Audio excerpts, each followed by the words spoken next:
இந்த கோபமும் வேகமும் கூட ஒரு வகை தியானம் தான். கோபம் வேற, வெறி வேற. எல்லா உயிரையும் சமமா நினைக்கிறவங்க தான் இந்த உலகத்துக்கு நல்லது செய்ய முடியும். சுவாமி விவேகானந்தர் கூட உங்க பையன் மாதிரி துடிப்பும் வேகமும் உள்ள 100 இளைஞர்கள் கிடைச்சா இந்த நாட்டையே மாத்த முடியும்னு சொன்னார். வீரன் தான் இந்த நாட்டுக்கு தேவை. வீரன் இருந்தா தான் இந்த நாட்டுல இருக்கிற விஷத்தை எல்லாம் நாம அகற்ற முடியும். மிஸ்டர் பத்மநாபன், இந்த மாதிரி ஒரு பையனை ஏன் தியானம் மூலமா கண்ட்ரோல் பண்ண நினைக்கிறீங்க? உங்க பையன் ஒரு தீப்பந்த மாதிரி. தீப்பந்தத்தை தலைகீழா பிடிச்சா கூட அந்த தீ மேல் நோக்கி தான் எரியும். கூடாது, அணைக்கவும் முடியாது. சீமானின் பேச்சை மீண்டும் ஒரு முறை தமிழக மக்களுக்கு நினைவூட்டுகிறது.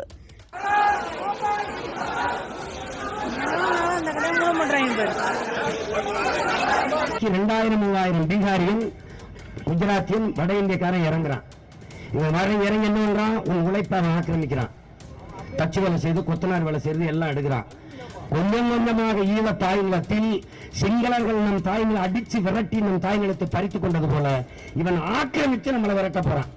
இப்ப இந்த 5 ஆண்டுகளை 1 கோடி பேர்னா இன்னும் சில ஆண்டுகளில் 2-3 கோடி பேர் ஏறி வந்துடுவான். ஆட்சி அதிகாரத்தை அரசியலை அவனை தீர்மானிப்பான். அதிகாரமற்ற அடிமைகளாகி நிலமற்ற கூலிகளாகி சொந்த நிலத்திலேயே நாம் அகதியாவோம். இது